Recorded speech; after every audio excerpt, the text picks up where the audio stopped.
അപ്പോൾ പത്മകുമാറിനെ വിളിച്ചു വരുത്തി ചോദ്യം ചെയ്തു, അറസ്റ്റ് ചെയ്തു. അപ്പൊ കുറ്റം ഉണ്ടായിട്ടല്ലേ, കുറ്റക്കാരനാണെന്ന് SITക്ക് തോന്നിയിട്ടല്ലേ ആ വാസുവിനെ, ശങ്കർദാസിനെ ഇവരെയൊക്കെ അറസ്റ്റ് ചെയ്ത് SITക്ക് അക്കാര്യത്തിൽ ബോധ്യമുള്ളത് കൊണ്ടല്ലേ, അവരെ റിമാൻഡ് ചെയ്ത് ഹൈക്കോടതിക്ക് ബോധ്യമുള്ളത് കൊണ്ടല്ലേ? അങ്ങനെയാണെങ്കിൽ അങ്ങനെയുള്ള അമ്പലക്കള്ളന്മാരെ പാർട്ടിയിൽ നിലനിർത്തിക്കൊണ്ടാണ് മറ്റ് പാർട്ടിയിൽ ഏതെങ്കിലും അമ്പലക്കള്ളന്മാരുണ്ടോ എന്ന് ഭൂതക്കണ്ണാടി വെക്കുന്നത്. അതൊരു ശരിയായ പ്രവർത്തനമല്ല.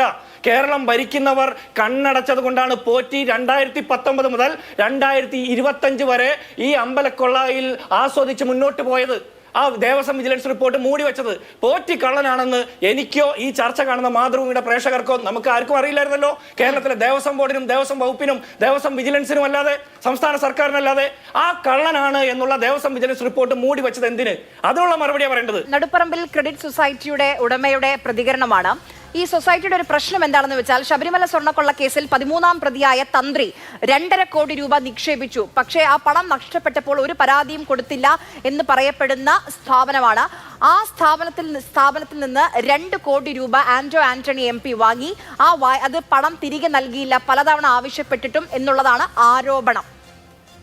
ഈ സ്ഥാപനത്തിലാണ് കഴിഞ്ഞ ദിവസം എൻഫോഴ്സ്മെന്റ് ഡയറക്ടറേറ്റ് രാവിലെ 6 മണി മുതൽ മണിക്കൂറുകൾ നീണ്ട പരിശോധന നടത്തിയത്.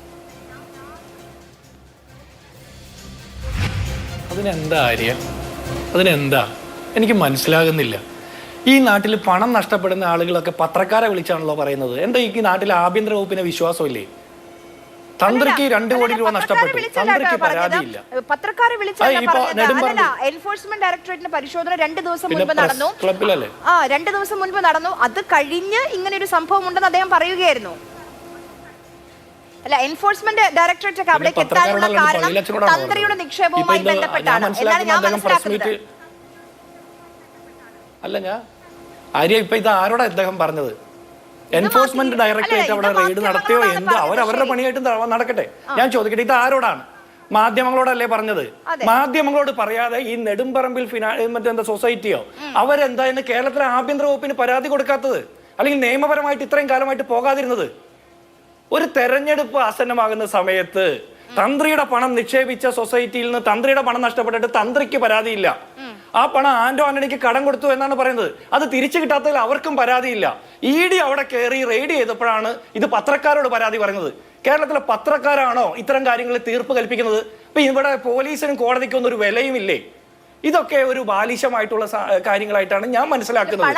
ഇതിനപ്പുറത്ത് തെളിവുകൾ ഉണ്ടെങ്കിൽ അത് നിയമപരമായിട്ട് മുന്നോട്ട് പോകാം. അപ്പൊ പണം കിട്ടിയില്ല എന്ന് പറഞ്ഞില്ല, പണം സഹായമായി തന്നു എന്നാണ് കരുതിയതെന്നാണ് പറഞ്ഞത് കേട്ടോ. അപ്പൊ ആന്റണി പണം തിരിച്ചു കൊടുത്തു എന്ന് പറഞ്ഞതും കൂടി ആര്യ പറയണം. കിട്ടി മേടിച്ചു എന്നല്ല, ആന്റണി തിരിച്ചു കൊടുത്തു അതുകൂടി ആര്യ പറയണം. എത്ര തിരിച്ചു കൊടുത്തു എന്ന് പറഞ്ഞിട്ടില്ല. അല്ല, ഞാൻ ചോദിക്കുന്നത് എത്ര തിരിച്ചു കൊടുത്തു എന്ന് പറയാത്തതാണോ ആര്യയുടെ പ്രശ്നം? ആന്റണി പറഞ്ഞത് അവർ വാങ്ങിയ പണം അവർ തിരിച്ചു കൊടുത്തു എന്നാണ്. അതിനപ്പുറത്ത് തർക്കമുണ്ടെങ്കിൽ, ആര്യയുടെ മുമ്പിൽ തെളിവുണ്ടെങ്കിൽ അത് നിയമപരമായിട്ട് പോകാൻ പറയണം ഈ നെടുമ്പറമ്പിൽ ഫിനാൻസുകാരോട്. അല്ലെങ്കിൽ അവര് പോകണം. അല്ലാതെ തെരഞ്ഞെടുപ്പാകുമ്പോൾ അയ്യപ്പന്റെ സ്വർണം കട്ട കേസില് സ്വർണ്ണപ്പാളികൾ എവിടെയാണെന്ന് അന്വേഷിക്കാൻ നേരമില്ലാത്ത ആളുകള് ഈ ആന്റണിക്ക് കടം കൊടുത്തതിന്റെ പുറകെ നടക്കുക. ഞാൻ ഒരു കാര്യം പറയാം. ഇവിടെ അരുൺകുമാർ പറഞ്ഞൊരു കാര്യമുണ്ട്, ആളുകളെ വിളിച്ച് ചോദ്യം ചെയ്യും, വിവരങ്ങൾ ശേഖരിക്കും, അതിനുശേഷം അറസ്റ്റ് ചെയ്യുമെന്ന്. അപ്പൊ SITയുടെ നടപടിക്രമങ്ങളുടെ ഭാഗമായിട്ടുള്ള അടൂർ പ്രകാശിനെ ചോദ്യം ചെയ്ത് എന്നാണല്ലോ അദ്ദേഹം പറയുന്നത്. ഞാനൊരു നിയമവിദഗ്ധനല്ല, പക്ഷെ എന്റെ ഒരു സാമാന്യ ബോധത്തിൽ നിന്ന് ഒരു ചോദ്യം ചോദിക്കട്ടെ. അപ്പോൾ പത്മകുമാറിനെ വിളിച്ചു വരുത്തി ചോദ്യം ചെയ്തു, അറസ്റ്റ് ചെയ്തു. അപ്പൊ കുറ്റം ഉണ്ടായിട്ടല്ലേ, കുറ്റക്കാരനാണെന്ന് SITക്ക് തോന്നിയിട്ടല്ലേ ആ വാസുവിനെ, ശങ്കർദാസിനെ ഇവരെയൊക്കെ അറസ്റ്റ് ചെയ്ത് SITക്ക് അക്കാര്യത്തിൽ ബോധ്യമുള്ളത് കൊണ്ടല്ലേ, അവരെ റിമാൻഡ് ചെയ്ത് ഹൈക്കോടതിക്ക് ബോധ്യമുള്ളത് കൊണ്ടല്ലേ? അങ്ങനെയാണെങ്കിൽ അങ്ങനെയുള്ള അമ്പലക്കള്ളന്മാരെ പാർട്ടിയിൽ നിലനിർത്തിക്കൊണ്ടാണ് മറ്റ് പാർട്ടിയിൽ ഏതെങ്കിലും അമ്പലക്കള്ളന്മാരുണ്ടോ എന്ന് ഭൂതക്കണ്ണാടി വെക്കുന്നത്. അതൊരു ശരിയായ പ്രവർത്തനമല്ല.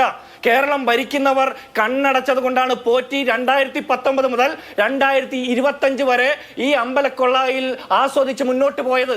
ആ ദേവസ്വം വിജിലൻസ് റിപ്പോർട്ട് മൂടി വെച്ചത്. പോറ്റി കള്ളനാണെന്ന് എനിക്കോ ഈ ചർച്ച കാണുന്ന മാതൃഭൂമിയുടെ പ്രേക്ഷകർക്കോ നമുക്ക് ആർക്കും അറിയില്ലായിരുന്നല്ലോ. കേരളത്തിലെ ദേവസ്വം ബോർഡിനും ദേവസ്വം വകുപ്പിനും ദേവസ്വം വിജിലൻസിനും അല്ലാതെ, സംസ്ഥാന സർക്കാരിനല്ലാതെ ആ കള്ളനാണ് എന്നുള്ള ദേവസ്വം വിജിലൻസ് റിപ്പോർട്ട് മൂടി വെച്ചത് എന്തിന്? അതിനുള്ള മറുപടിയാണ് പറയേണ്ടത്. അത് സോണിയാഗാന്ധിയെയോ അടൂർ പ്രകാശിനെ സംരക്ഷിക്കാനാണെങ്കിൽ പിന്നെ എന്തിനാണ് CPM കേരളത്തിൽ ഭരിക്കുന്നത്? ഇനി അദ്ദേഹം പറഞ്ഞൊരു കാര്യമുണ്ട്, SIT ലീക്കേജ് കൊടുത്തിട്ടില്ല ഇതുവരെ. മുൻപ് വാർത്ത കിട്ടാതിരുന്നത് മാധ്യമങ്ങളുടെ കഴിവുകേടാണെന്ന്. അപ്പൊ ഇന്ന് അടൂർ പ്രകാശിനെ ചോദ്യം ചെയ്യാൻ വിളിച്ചത്, അല്ലെങ്കിൽ അദ്ദേഹത്തിന്റെ വിവരങ്ങൾ ആരായും വിളിച്ചത്, അത് SIT കൊടുത്ത ലീക്കേജ് ആണെന്ന് അദ്ദേഹം സമ്മതിക്കുന്നുണ്ടോ?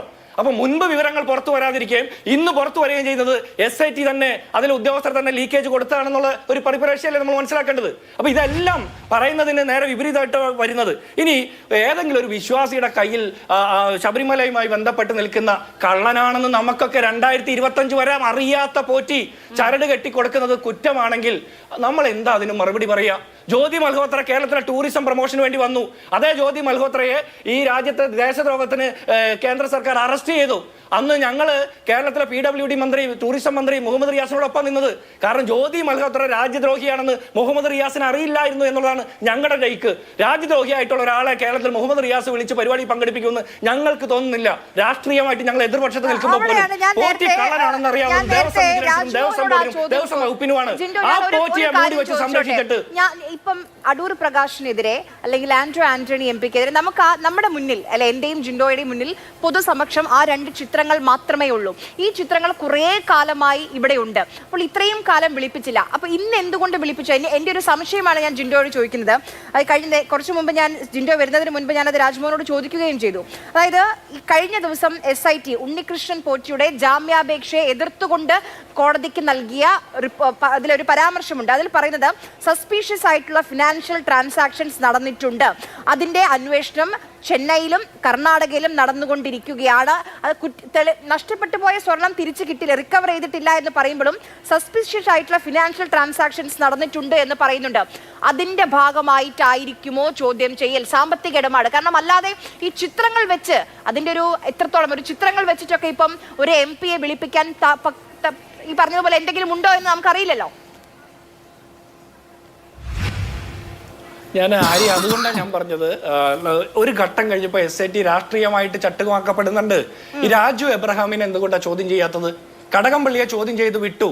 അപ്പൊ ചോദ്യം ചെയ്യുന്നതിൽ നമുക്കൊരു കുഴപ്പമില്ല. ആരെ വേണമെങ്കിലും ചോദ്യം ചെയ്യട്ടെ. സോണിയാഗാന്ധിയെ ചോദ്യം ചെയ്യണോ?